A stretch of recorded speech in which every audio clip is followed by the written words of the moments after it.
한번 반갑게 인사 한번 나눠주시기 바랍니다.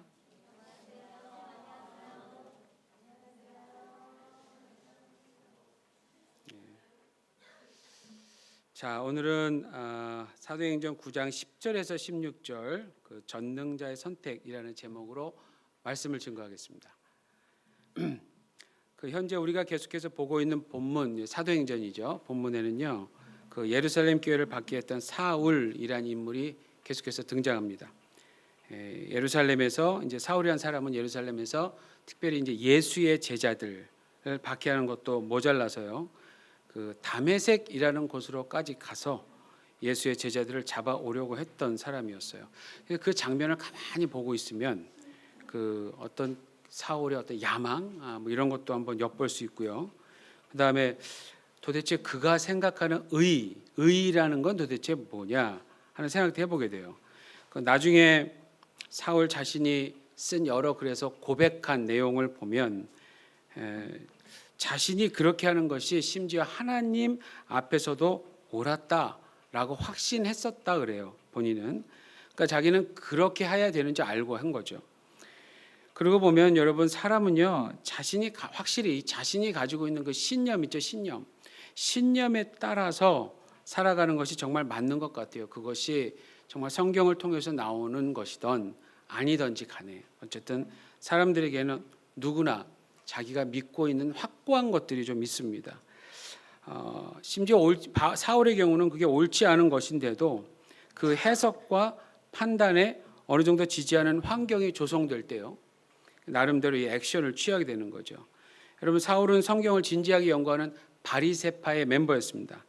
지금 그가 예루살렘 교회 멤버들을 잔인하게 박해하는 것은 이게 잔인한데도 이 바리새파라고 하는 그룹의 성경 해석에 근거한 액션이었어요. 그 당시 그 수많은 유대인들 대중적으로 큰 지지를 받았던 바리새파의 해석을 주로 따르고 있었던 상태였습니다. 근데 여러분 오늘날도 그렇습니다. 오늘날의 유대인들도 이 바리새파의 해석을 아직도 따르고 있다고 그래요.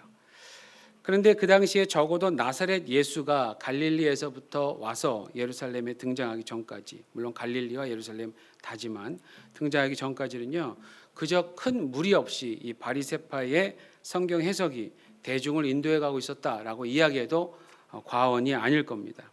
그러니까 사울에게 있어서 예루살렘 교회의 멤버들을 다메섹에까지 가서 잡아오는 일은요 그 당시 바리새파 입장에서 보면은 대단히 칭찬해 주어야 할 일임에는 틀림이 없었어요. 근데 그의 판단이 완전히 잘못되었다라고 하는 것이 지난주 우리가 본 본문에서 입증되었습니다. 그가 박해했던 예루살렘 교회 멤버들이 그토록 신뢰하고 믿고 따라다녔던 그 예수님이 사울 앞에 직접 나타나 주셨어요. 그래서 다메섹으로 향하던 그의 어떤 야망을 완전히 꺾어 놓으셨습니다. 그 일로 인해서 사울이 어떻게 됐습니까? 앞을 보지 못하는 신세가 됐고요. 다른 사람의 도움을 받아서 겨우겨우 다메섹에 도착하게 된 겁니다. 말씀드렸던 것처럼 사울은 이런 식으로 다메섹에 가려고 한 적이 없었어요. 당당한 모습으로 가려고 그랬죠. 그래서 그런지 사울은 꽤나 큰 충격을 받은 것 같습니다. 사흘이 지났는데도 사흘째가 됐는데도 밥을 먹지 않아요. 더 정확히 말씀드리면 먹을 수가 없었겠죠. 먹을 수가. 지금 우리가 보고 있는 사울 아주 큰 고민 때문에 정말 아무것도 할 수 없는 상태였습니다. 근데 여러분 그 한 군데를 이와 비슷한 모습을 성경에서 또 찾을 수가 있어요. 그걸 좀 말씀드리고 싶은데요. 우리가 이제 이미 봤습니다. 요한복음 20장을 보면 그 예수님께서 십자가에서 죽으시는 사흘 만에 부활하셨잖아요. 분명히 부활하셨음에도 불구하고 그날 사실은 그 예수님의 제자들은 문을요 2중 3중으로 단단히 잠고 그 한 자리에 모여 있었어요. 그리고 아무 말도 못하고 그냥 가만히 시간을 보내고 있었습니다. 그 제자들은 예수님께서 잡혀가실 때부터 숨어 지냈던 사람들이에요. 무엇을 생각하고 있었을까요? 이 사람들 어떤 사람들이었습니까? 그 예수님의 제자들이 그 다른 일 다 제쳐두고 오직 예수님만 따라다녔어요. 약 3년간. 그런데 어느 날 그분이 자기의 스승이 아무 힘도 발휘하지 못하고 잡혀가셔서 결국은 십자가에서 죽으신 겁니다. 여러분 유대인에게 있어서 십자가, 나무 십자가에서 죽었다라는 건 저주를 받았다는 뜻이거든요. 그러니까 이게 무슨 뭐 다른 칼을 맞아서 돌아가셨다든지 이러면 좀 덜했을 거예요, 기분이. 근데 분명히 나무 십자가였어요. 그러니까 이게 유대인의 신명기 법에 의해서는 이건 저주를 받은 사람이니까 그 제자들이 굉장히 당황하는 거예요. 이제 앞으로 어떻게 살아가야 될까 막막하죠. 손가락질을 받을 수 있으니까.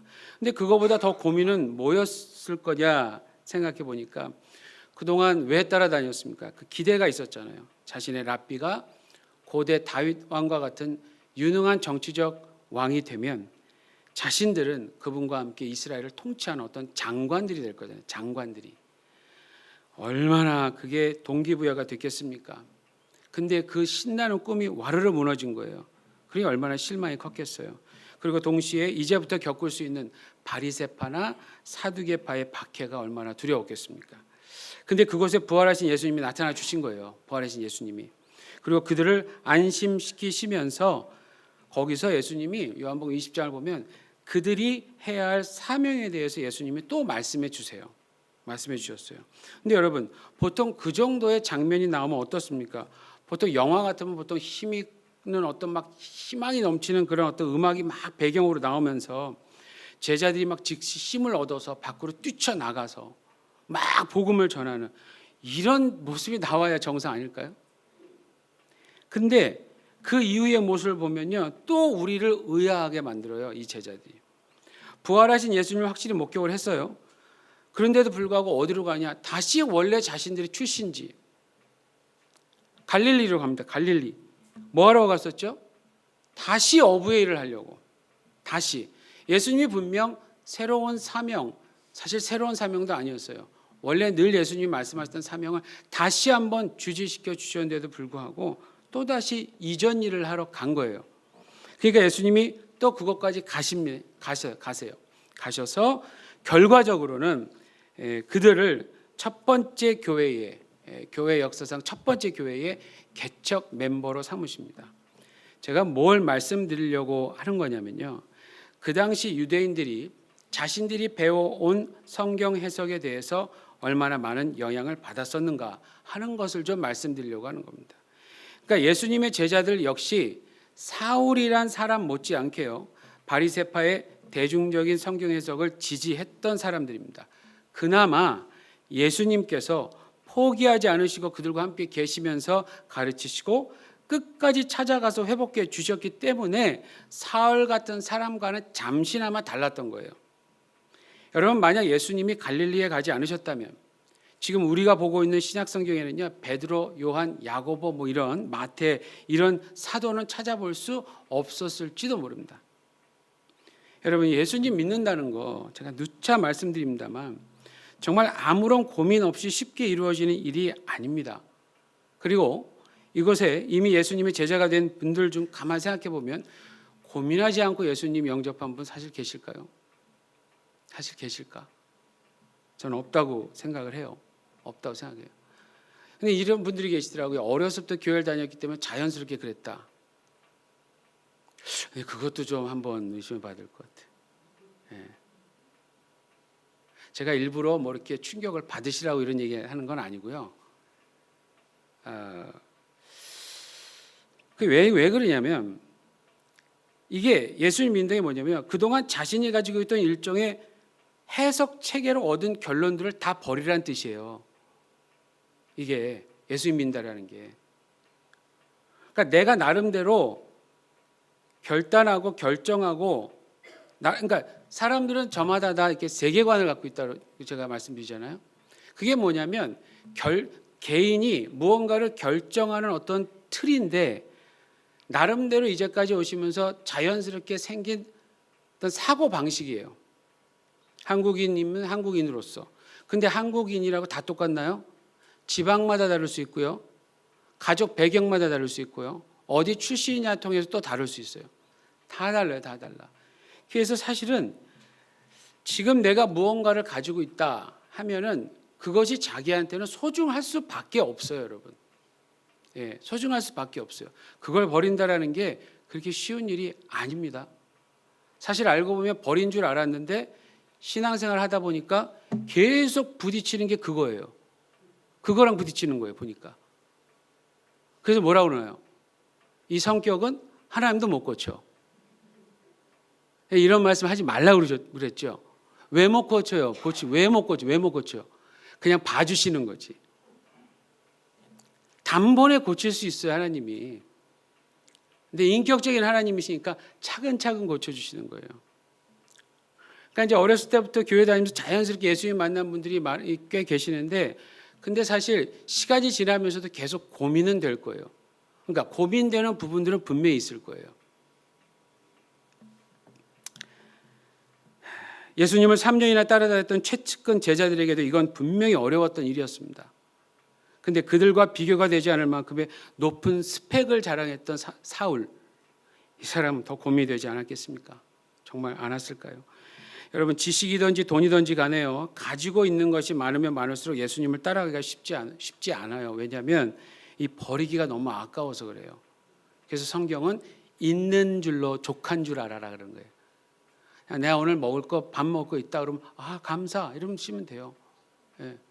혹시 내가 뭐가 필요하다 그럼 지금부터 관리하시면서 모으세요. 크레딧 카드 쓰실 생각하지 마시고 그렇게 하지 마시고 그냥 뭐가 필요하다 그러면 미리미리 관리하시고, 예. 그렇게 욕심내지 마시고, 제가 루비통 샀으니까 나는 최소한 뭐라도 사야지. 이건 그러면 안 돼요. 이렇게 살아가면 그냥 맥없이 쫓아가는 사람밖에 안 돼요, 여러분. 자기 지조, 자기 색깔이 있어야죠. 우리 크리스찬들의 색깔이 있어야죠. 있는 바를 족한 줄로 알아라. 이게 기준이 돼야지, 이게. 그래야 버리면서 살아갈 수 있거든요. 여러분, 복음서에 보면 예수님께 어떤 부자 청년이 찾아왔어요. 그게 복음서에 거의 다 나와요. 얼마나 중요한 얘기면. 그 영생에 대한 얘기를 물어봤어요. 그때 예수님이 성경에 나오는 데 다 지켜. 그랬더니 나 그거 다 지켰어요. 그런 거예요. 예수님이 좀 흐뭇해 하셨는데 딱 하나 부족한 걸 보셨어요. 그러면서 뭐라냐면 지금 내게 있는 거 다 팔고 날 따라. 이렇게 얘기하셨어요. 그때 이 부자 청년이 부자였거든요. 근심하면서 돌아갔어요, 여러분. 영생을 주시는 분 바로 앞에서 영생에 대한 답을 듣고도 그 재산 때문에 그걸 버리란 말을 못 하겠는 거예요, 이게. 그러니까 근심하면서 돌아갔어요. 그 청년 그랬으니까 지옥 갔다 천국 갔다. 지금 이 얘기 하고 싶은 게 아니에요, 여러분. 그 얘기가 아니에요. 그렇게 판단 짓거나 하는 얘기가 아니라 그 정도로 어렵다라는 거예요. 그 정도로. 그러니까 지금 우리가 지금 사울을 볼 때 제가 말씀드린 겁니다. 이게 굉장히 큰 고민을 하고 있다 하는 거를 잊어버리면 안 됩니다. 근데 오늘 우리가 본 본문에서부터 이제 주님께서 그러한 사울을 인도하시는 두 번째 모습이 나옵니다. 사울이 더 이상 밥을 못 먹는 일이 없도록, 즉 근본적인 고민에 답을 주시려고 하시는 주님의 세밀한 배려를 오늘 보게 되는 겁니다. 여러분, 사울이 고민을 하는 동안 주님은 또 다른 사람을 찾아가요. 10절을 보십시오. 그게 누구냐? 아나니아라는 사람입니다. 아나니아. 근데 이 아나니아 누구냐? 누가에 의하면 제자래요. 이 제자는 예수님을 믿고 따르는 신자를 얘기합니다. 예수님의 제자를 얘기하는 겁니다. 근데 사도행전 22장 12절 나중에 보겠지만 22장 12절을 보니까 자신의 회심에 대해서 증언하고 있는 부분에서 사울이 어떤 법정이거든요. 거기서 사울이 이 아나니아라는 사람을 소개를 해요. 그때 뭐라고 소개하냐면 율법에 따라 경건한 사람으로 거기 사는 다메섹입니다. 거기 사는 모든 유대인들에게 칭찬을 듣는 아나니아라 하는 이렇게 아주 극찬을 합니다. 그러니까 여러분, 다메섹에는 상당히 많은 회당이 있었다고 말씀드렸어요. 그 얘기는 그곳에는 그 당시에 상당히 많은 유대인들이 있었다라는 겁니다. 근데 대부분의 유대인들에게 칭찬을 받는다, 인정을 받는다라고 하는 건 그저 하루 이틀 사이에 되는 게 아니에요. 그렇죠? 그러니까 어느 정도 많은 사람과의 좋은 관계를 맺으면서 살아야 가능한 일이기 때문에 이 아나니아라는 사람은 다메섹에 어느 정도 기간 살고 있었던 사람으로 보이는 겁니다. 자, 그가 어떤 과정을 통해서 예수님을 믿었는가는 나와 있지 않아서 모르겠지만 아나니아라는 사람도 예수님의 제자다라고 하는 사실은 그 당시 예수 그리스도의 복음이 계속해서 소개되고 확장되고 있었다라는 사실도 자연스럽게 입증되고 있는 겁니다. 다메섹에도 예수님의 제자들이 많았어요. 아나니아도 그 중에 한 명이었습니다. 자, 예수님은 바로 그러한 자에게 찾아가셨어요. 그럼 주님이 그를 만나는 방법은 무엇이었나? 환상을 통해였습니다. 환상.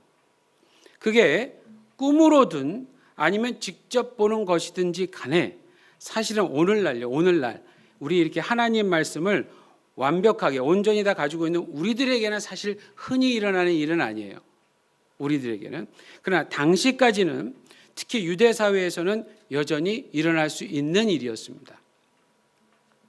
그리고 11절을 보시면요.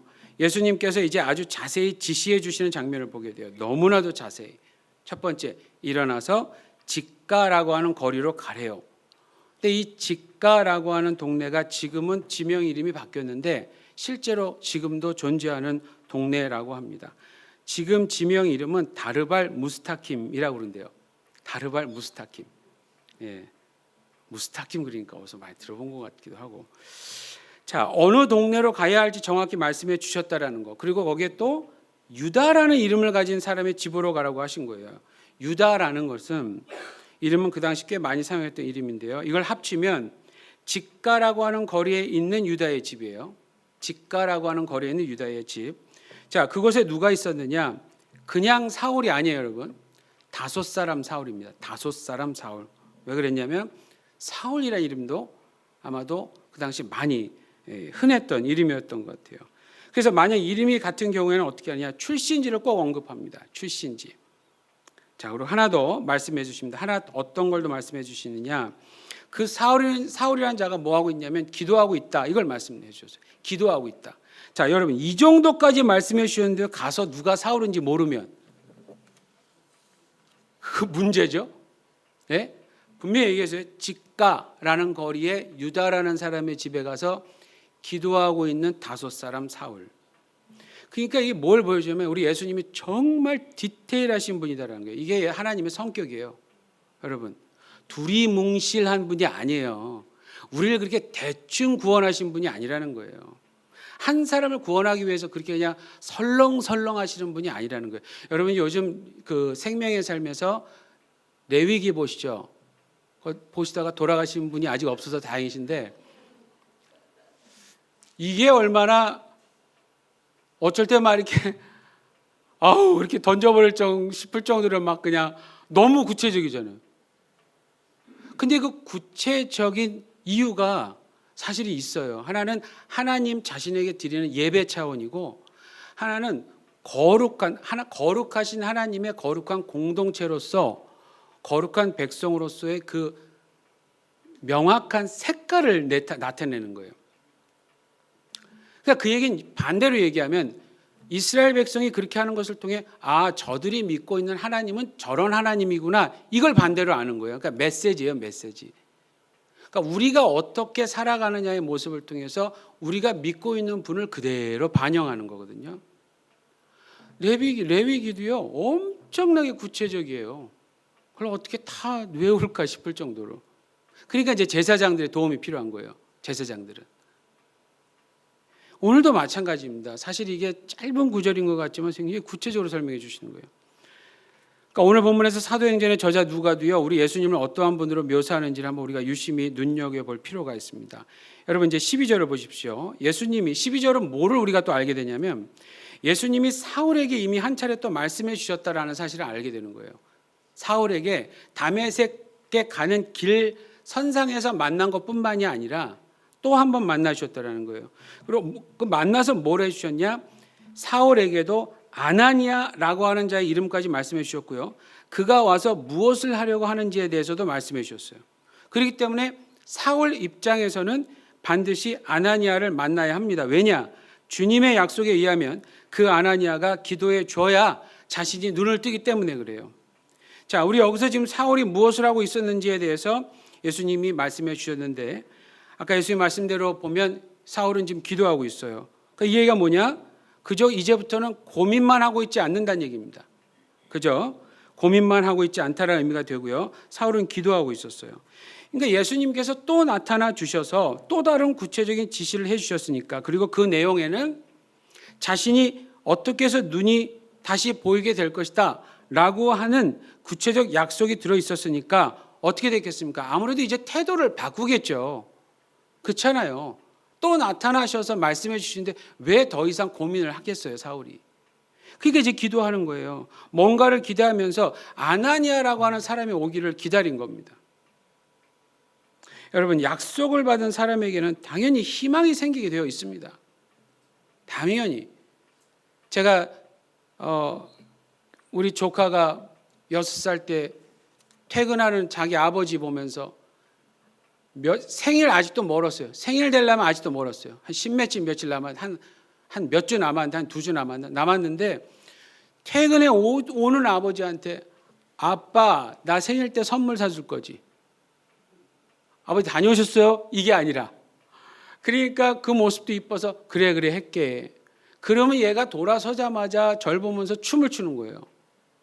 삼촌 이러면서 말도 제대로 못하는 어린 것이. 그걸 매일 생일 전까지.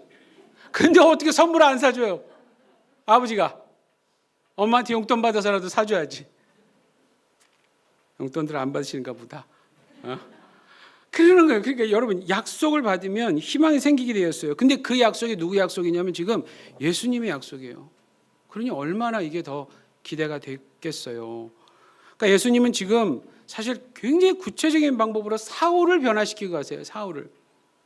사실 좀 여러분 혼내도 되잖아요. 사울. 예수님한테 얼마나 큰 잘못을 했어요. 감히 예수님의 제자들을 건드려? 우리 자식들 누가 건드리면 얼마나 부모 입장에서 화가 나요. 내 조카를 건드려도 화가 나고 내 동생을 건드려도 화가 나는데, 그렇잖아요. 좀 혼내도 되잖아요. 근데 그렇게 하지 않으세요. 예수님에게는 그것보다 더 고귀하고 큰 계획이 있기 때문에 그렇습니다. 정말 큰 그림을 보는 사람들은 좀 다른 것 같아요. 예, 작은 것 같은 거로 이렇게 넘어지지 않아요. 보면은 예수님이 그런 분이에요. 사실 우리도 과거를 돌이켜 보면요, 하나님께 사실은 혼날 일이 더 많아요. 사실 생각해 보면, 그렇죠? 이 막 칭찬받을 일보다. 그럼에도 불구하고 주님은 우리를 구원해 주셨어요. 그리고 자신의 제자로 하나님의 자녀로 삼아 주셨어요. 그러니까 이러한 일은 지금 사울만 겪은 게 아닙니다. 가만히 생각해 보면 우리도 이미 다 겪은 일이에요. 자, 13절과 14절을 보시면, 그러면 예수님이 왜 아나니아에게 그토록 구체적인 지시를 하셨는가에 대한 조금 더 이유를 알 수 있을 것 같은데요. 왜냐하면 아나니아는 이미 사울에 대한 정보를 가지고 있었기 때문에 그래요. 왜냐하면 다메섹에 살고 있었던 아나니아와 다른 많은 사람들이요, 특히 두 가지에 대해서 지금 알고 있었는데, 첫 번째, 사울이 주의 성도를 예루살렘에서 박해했다라는 겁니다. 자, 여기 지금 주의 성도란 말이 나오죠. 이것도 누가의 표현인데 예수님의 제자들을 표현하는 또 다른 표현이에요. 그러니까 아까 지금까지는 제자란 말이 제일 많이 나옵니다. 그 다음에 주의 성도가란 말이 나왔고요. 그 다음 두 번째는요, 그가 다메섹에 와서 주의 이름을 부르는 모든 사람. 이것도 예수님 제자들을 표현하는 또 다른 표현이에요. 주의 이름을 부르는 모든 사람. 예수님의 제자들을 체포하려고 오고 있다는 사실까지도 다 알고 있었다라는 거예요. 그러니까 아나니아, 다른 제자, 그리고 일반 유대인들까지도, 그러니까 다메섹에 살고 있었던 수많은 사람들이 사울이 누구고 그가 지금 어디로 오고 있는가 하는 사실을 알고 있었습니다. 그 정도로 사울이란 인물이 이미 알려진 인물이었고, 그가 행했던 일은 당시 사람들에게 아주 큰 화제거리, 이슈가 되었던 겁니다. 그러니까 이것만으로 봐도요, 현재까지 사울은 아직은 위험한 사람으로 알려져 있는 겁니다. 사람들에게. 그러니까 아나니아 입장에서 당연히 두려웠겠죠. 당연히 두려웠어요. 그래서 우리 주님이 자세히 그리고 구체적으로 말씀해 주시는 겁니다. 만약에 이러한 구체적인 지식 없이 그저 가서 만나라고 하면 이거 얼마나 막연했겠습니까? 막연하고, 그러니까 굉장히 두려울 거 아니에요. 그러니까 예수님이 미리미리 사실은 많은 것을 말씀해 주시는 거예요. 아나니아로 하여금 두려움을 조금이라도 더 없애시려고 먼저 배려해 주시고 계시는 거예요. 저에게는 지금 예수님이 그렇게 보여요. 정말 배려해 주시는 주님으로, 배려해 주시는 주님으로. 근데 그럼에도 아나니아 입장이 되어 보면 어땠을까요, 여러분? 역시 두려움이 많겠죠. 그렇잖아요? 두려움이 인간이니까. 그래서 주님이 또 말씀하세요. 15절 보십시오. 가라. 우리 한국 번역으로 가라 그랬는데요. 그러니까 이게 굉장히 명령 같잖아요. 근데 여러분 혹시 이게 꼭 혹시 좀 짜증내는 명령으로 보이세요? 이게 뭐 아나니아가 답답해서 아니면 불순종할 것 같아 미리 좀 억누르는 이런 억누르는 분위기를 막 억누르는 아니겠죠. 아니에요. 주님은 확실한 계획과 뜻이 있으셨기 때문에 사실은 나만 믿고 가. 이런 뉘앙스예요. 나만 믿고 가. 왜냐하면 그 뜻이 이제 다음에 나와요. 다음에 나와 있는 말인데 예수님에게 있어서 사울은요. 계속해서 예수님의 제자들을 박해할 사람이 아니었다라는 겁니다. 예수님에게 있어서. 그가 예수 제자들을 더 체포해서 나름 업무 성과를 높이고 그 일로 인해서 바리새파의 유능한 지도자로 세워주는 일, 사울에게는 그러한 뜻이 있었을지도 몰라요. 그러나 예수님에게는 처음부터 그에게 그렇게 하실 계획이 없으셨다라는 겁니다. 예수님에게 있어서 사울은 처음부터 예수님의 이름을 이방인, 임금들, 이스라엘 자손들 앞에서 전하기 위하여 택한 그릇이었대요. 택한 그릇. 그러니까 사울은 예수님의 하나님 나라 확장에 있어서 어느 부분을 확실히 감당할 자로서 정해져 있었다 이런 얘기입니다. 정해져 있었다. 그 일에 있어서 사울은 분명 금시초문이었을 것이고요. 그 일에 사울은 전혀 개입하지 않았었습니다. 그럼에도 사울에게는 자신이 전혀 생각해 보지 못한 임무, 즉 미션이 있었다라는 겁니다. 미션이. 사도행전을 계속해서 봐가면서 지금 이 말씀이 어떻게 성취되어 갈까를 이제부터 보게 됩니다. 보게 되는데 여기서 좀 유심히 봐야 할 단어가 하나 있어요. 뭐냐면 여기 지금 앞에라는 단어입니다. 여러분 혹시 개역 개정 성경을 대부분 요즘 많이 갖고 계시는데 개역 개정에서는 에게라고 나와 있어요. 근데 그 전에 우리가 많이 쓰던 일반 옛날 성경들은 앞에. 근데 이게 원어적으로는 앞에가 더 자세한 설명이 맞는 것 같아요. 앞에. 왜냐하면 이 앞에라고 하는 말은 여기서 법정에서 증언하는 모습을 암시하기 때문에 그래요. 여기서 예를 들어서 누가복음 12장 11절에 이런 말씀이 있어요. 사람이 너희를 회당과 정사 잡은 이와 권세 있는 이 앞에 끌고 가거든 어떻게 이 앞에 끌고 가거든 어떻게 무엇으로 대답하며 무엇으로 말할 것을 염려치 말라 되어 있고요. 누가복음 21장 12절에서 13절을 보니까 이 모든 일 전에 내 이름으로 인하여 너희에게 손을 대어 핍박하며 회당과 옥에 넘겨주며 임금들과 관장들 앞에 끌려가려니와 이 일이 도리어 너희에게 증거가 되리라. 이렇게 예수님께서 제자들에게 말씀해 주신 적이 있었어요. 그러니까 이 앞에라고 할 때 그 뒤에 나오는 말과 연결해서 생각해 보면 주로 지금 어떠한 의도로 얘기하셨냐면 제자들이 그리고 사울이 법정에 서서 증언을 해야 하는 입장이 될 것이라는 일종의 예고를 하시는 거예요. 이들에게는. 그러니까 사도행전을 보면요. 앞으로 이 사울이라는 자가 예수님의 계획에 어떻게 쓰임받는지가 다양하게 나옵니다. 어떤 모습이든지 간에 공통점이 있어요. 그게 뭐냐면 그 일이 그리 만만치는 않다라고 하는 겁니다. 실제로 사울은 나중에 정말 이대로 가요. 이대로 이방인들과 임금들과 또 총독 그리고 뭐 회당도 마찬가지입니다. 회당에 가서 전도하니까 이런 사람들 앞에 가서 마치 법정에 서서 증언하는 사람과 같은 일을 꽤 많이 합니다. 그렇기 때문에 마지막 16절에서 말씀하시는 예고는 좀 부정적으로 보이잖아요. 고통 얘기하잖아요. 15절의 예고와 당연히 짝을 이루는 셈이 됩니다. 15절 때문에 16절의 결론이 나타나는 거예요. 그러니까 예수님의 이름을 전하는 자가 되는 특권도 가졌지만 동시에 그 이름 때문에 고난도 피할 수 없게 된다는 겁니다. 고난. 특권과 고난. 이거는 예수님이 그에게 어떤 보복을 하시려는 게 아니라 이 의미가 뭐냐? 사울 역시 예수님의 복음을 전하는 일에 있어서 다른 사도들처럼 다양한 고난을 피할 수 없게 된다라는 의미예요. 즉 사울도 이미 사도가 된 다른 자들처럼 동일한 입장이 될 것이다 라는 뜻입니다. 나중에 사울이 바울이라는 이름으로 쓰면서 사실 그의 그 사도권을 막 공격하는 사람들이 많다고 그랬잖아요. 예. 근데 사실 지금 이 하나님의 부르심을 봐도 지금 사울이 어떠한 위치가 됐고 어떠한 직분을 가질 거냐는 것도 다 반영이 되는 거예요. 그러니까 이것을 다른 말로 얘기하면 전에는 박해를 주도했던 자가 곧 그 박해를 경험하게 될 거라는 뜻입니다, 여러분. 이게 지금 요 부르심의 포인트예요. 그러니 이거를 만약에 자세히 알고 나면 사울에게 이게 얼마나 큰 일일까요?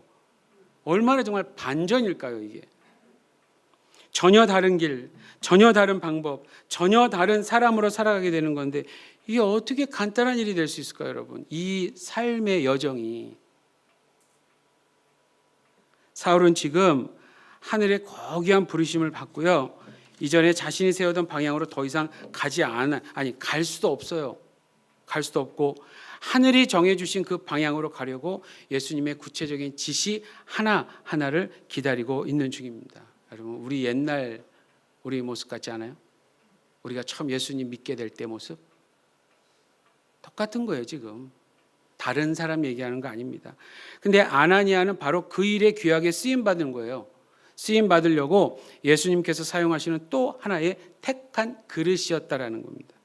그러고 보면요, 한 사람을 사용하시고자 또 다른 사람을 사용하시면서 그에게도 자신의 구체적인 계획을 알리시는 이 모습을 보니까 이로 인해서 결국 사울뿐만이 아니고요, 또 다른 누군가 아나니아죠. 아나니아도 주님의 뜻을 더 알아가게 되는 겁니다. 정리해 보겠습니다. 사울을 진정시키신 주님은 그로 하여금 기도하면서 기다리게 해주셨습니다. 그 일을 위해 또 만나 주셔서 그가 기도하지 않으면 안 될 상황을 만들어 주신 겁니다. 두 번째는 그 약속을 이행하시고자 주님은 다른 제자를 사용하십니다. 아나니아, 그에게 자신의 계획을 나누어 주시면서 한 사람을 변화시키는 일에 초대하시는 겁니다. 초대. 마지막으로 주님께서 사울을 통해 이제 곧 시작하시는 미션은 자신의 이름을 널리 알리시는 일이시고 동시에 이전의 사도들이 권세자들 앞에 가서 박해를 받으며 동시에 예수의 이름을 증언했던 것처럼 사울 역시 동일한 고난을 경험하며 동일한 증거를 하게 될 것입니다. 근데 여러분, 바로 이 과정과 또 이 과정에서 드러나는 어떤 일종의 패턴이 지금 있잖아요.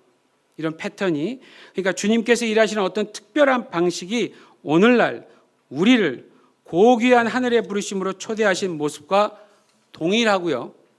또한 동일하기 때문에 그 초대에 응한 사람들 모두가 참여해야 하는 미션, 즉 임무도 여전히 동일하다라고 하는 사실을 꼭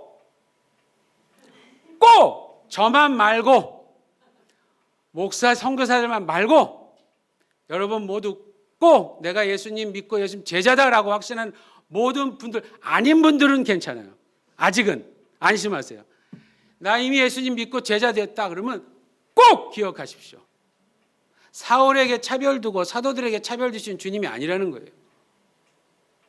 그렇다면 과정이 달랐어야 돼요. 근데 그렇게 안 하셨어요. 이거 보니까 지금 저도 경험했고, 눈이 안 보이고 이런 거는 알지 몰라도, 근데 어떤 분은 실제로 그러실 수도 있었어요.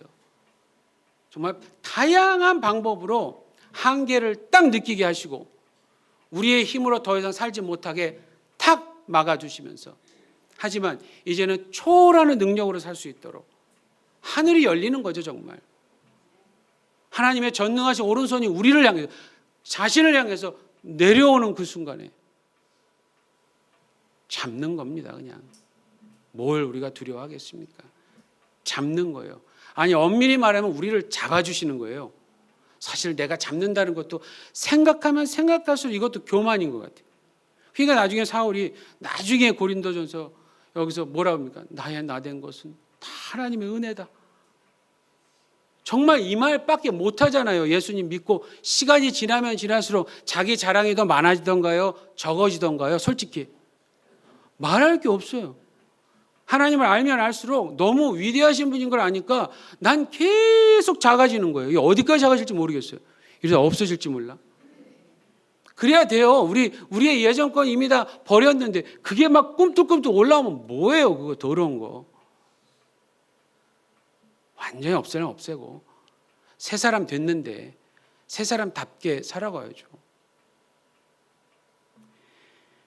사울에게든지 지금 우리들에게든지요, 이 모든 일은 전부 다 주님께서 하셨고요, 전적인 그분의 선택에 의해서 이루어진 일입니다. 즉 전능자의 선택에 의해서 이루어진 결과이기 때문에 역설적으로 그 선택 때문에 내 선택이 아니고요, 우리 인생에 실질적으로 두려운 일이 생겨도 오히려 두려워할 이유가 없게 되는 거예요.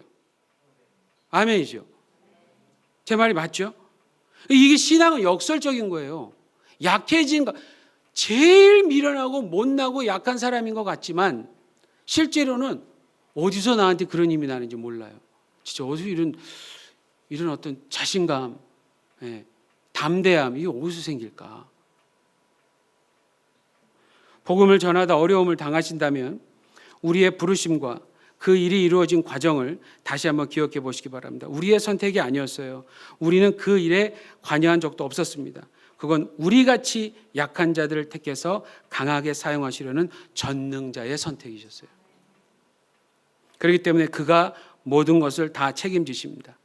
그러니까 여러분 기도하실 때 어쩔 땐 기도도 안 나올 때가 있잖아요. 너무 막 앞뒤가 꽉꽉 막혀서. 그러면 에이 모르겠다. 주님 다 책임지세요.